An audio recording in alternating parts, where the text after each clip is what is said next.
नमस्कार साथियों, स्वागत है आप सभी का हमारे YouTube चैनल में। आज के वीडियो में हम बात करने वाले हैं ब्रिज कार्यक्रम के तहत जो कार्य पुस्तिका दी जाने वाली है 1 से लेके 8 तक के जो बालक बालिका हैं उनको। तो कार्य पुस्तिका में प्रथम, पल्लव, पहल और भी कार्य पुस्तिकाएँ हैं और साथ ही हम इस वीडियो में आपसे जानकारी करेंगे कि शिक्षक के क्या कार्य यहाँ हैं, तो वो हम आपको बताएंगे। सबसे पहले आदेश पे चलते हैं। आदेश कौन सा है जो जारी हुआ है कार्य पुस्तिका के लिए? ये आदेश है ब्रिज कार्यक्रम के अंतर्गत जो कार्य पुस्तिका का वितरण और उपयोग यहाँ सत्र 22-23 के लिए। तो कोविड-19 की जो परिस्थिति थी उसके पश्चात जो कक्षीय गतिविधियां लंबित समय तक संचालित नहीं हो सकी, उसके दौरान जो गैप्स आ गए थे उनको कंप्लीट करने के लिए 1 से लेकर 8 तक के विद्यार्थियों हेतु बुनियादी दक्षता के आधार पर हिंदी, अंग्रेजी और गणित विषय की जो कार्य पुस्तिका है वो तैयार की गई है। कार्य पुस्तिकाओं में सम्मिलित कार्यपत्रकों में जो गतिविधि आधारित शिक्षण सामग्री का भी प्रवेश किया गया है। तो यहाँ उद्देश्य क्या है? सबसे पहला उद्देश्य यहाँ है विद्यार्थियों को अभ्यास का अधिकतम अवसर उपलब्ध कराना।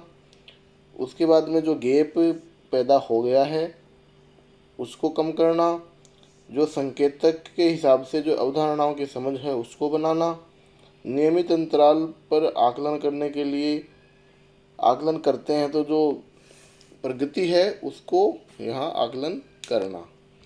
अब देखिए कार्य पुस्तिकाओं का विवरण यहाँ देख लेते हैं। कक्षा 1 में यहाँ 3 प्रकार की कार्य पुस्तिका रहेगी, हिंदी, गणित और अंग्रेजी की। कार्य पुस्तिका का नाम यहाँ प्रथम रहेगा और विवरण यहाँ कक्षा स्तर के अनुरूप रहेगा। दूसरी क्लास में यहाँ पल्लव दी जाएगी, ये भी हिंदी, गणित और अंग्रेजी की होगी। तीसरी कक्षा में यहाँ पहल आएगी, नाम बदल दिया गया है कार्य पुस्तिकाओं का। तो कक्षा 3 में यहाँ पहल है और उसके पश्चात कक्षा 4 और 5 के लिए प्रयास दी गई है हिंदी, गणित और अंग्रेजी के लिए, और 6 और 7 के लिए प्रवाह है और 8 के लिए यहाँ प्रखर का नाम दिया गया है। तो सबसे पहले तो जो कार्य पुस्तिकाओं के नाम हैं वो बदल दिए गए हैं।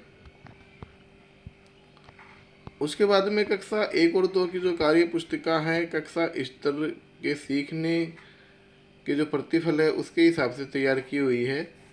तो इसमें सबसे पहले कार्य पुस्तिका की जो प्रारंभ में बेसलाइन पत्रक दिए गए हैं वो उनमें काम करवाना है, बेसलाइन लेनी है बच्चों की, और बेसलाइन का जो प्रारूप है वो भी यहाँ दिया गया है। संपूर्ण कार्य पुस्तिका को 2 भागों में यहाँ बांटा गया है। पहला है ब्रिज कोर्स और दूसरा है 70 पर्यंत जो उपचारात्मक कोर्स यहाँ चलेगा। सबसे पहले हम बात करते हैं ब्रिज कोर्स यहाँ क्या है। तो ब्रिज कोर्स के अंतर्गत 3 से 8 तक के विद्यार्थियों को कार्य पुस्तिका का जो प्रथम भाग है और उसके जो कार्य पत्रक है उसमें अभ्यास करवाया जाएगा। 3 माह तक ये होगा। यहाँ एक जानकारी आप देख लीजिए।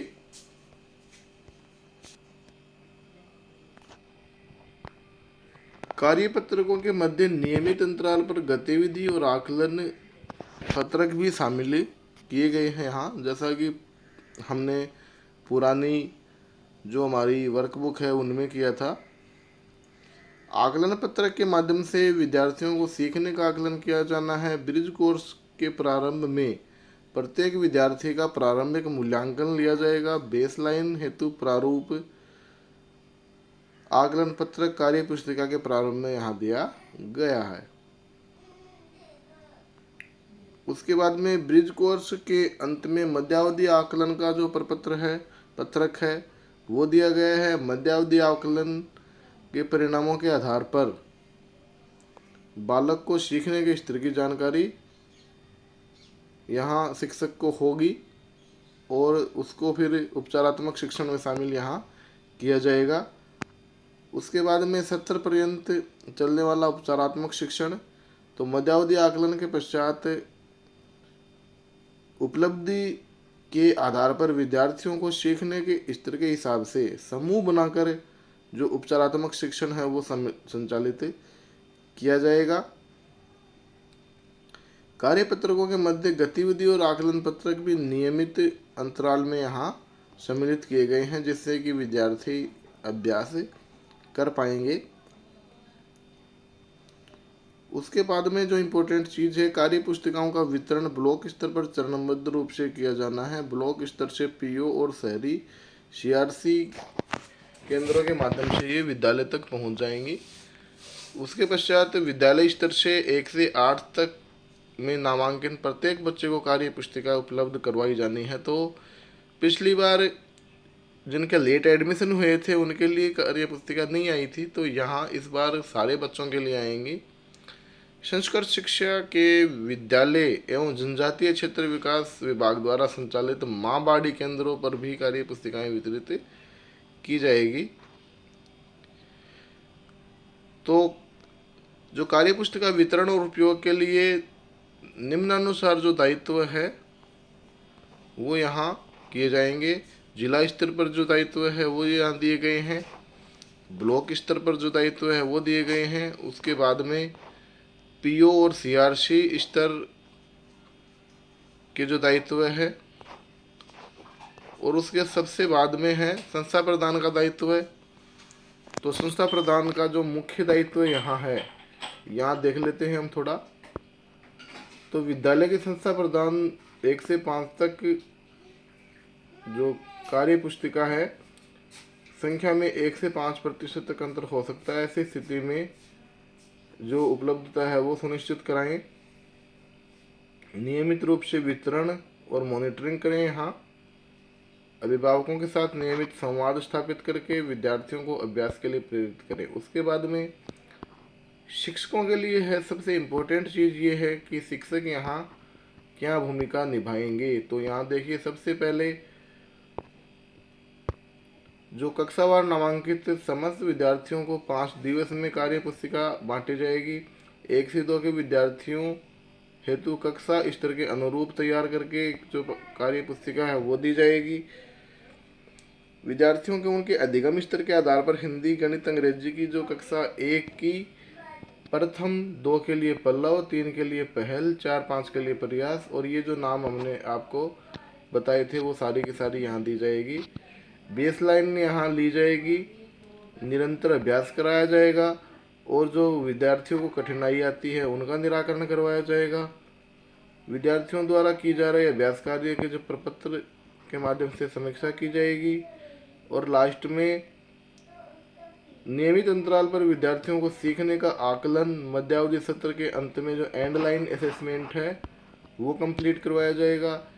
बेस लाइन, मिड लाइन और एंड लाइन जो असेसमेंट है उसको विद्यार्थीवार पोर्टफोलियो में भी आपको संधारित करना होगा। उसके बाद में अभिभावकों से हम क्या अपेक्षा कर सकते हैं, तो अभिभावकों से विद्यार्थियों को कार्य पुस्तिका पर कार्य करने के लिए प्रेरित करें, और शिक्षक संस्था प्रधान के साथ नियमित है वो टच में रहें। उसके बाद में कार्य पुस्तिका वितरण का ऑनलाइन संधारण है, ये यहाँ दी गई है थोड़ी सी गाइडलाइन। इसके अलावा हम अलग से वीडियो बना के हमारे चैनल पे इसके बारे में अपलोड करेंगे, जिससे आप कार्य पुस्तिका का ऑनलाइन संधारण भी कर पाएंगे। उसके बाद में सबसे ज़्यादा इम्पोर्टेंट चीज़ यहाँ देखिए कि कार्य पुस्तिका में विद्यार्थियों द्वारा कार्य पूर्ण किए जाने के उपरांत कक्षा अध्यापक और विषयाध्यापक कार्य पुस्तिकाओं को विद्यालय स्तर पर संधारित करेंगे। उसके बाद में कक्षा 1 से लेकर 8 तक जो कार्य पुस्तिका है वो rajramsha.nic.in पर भी उपलब्ध है।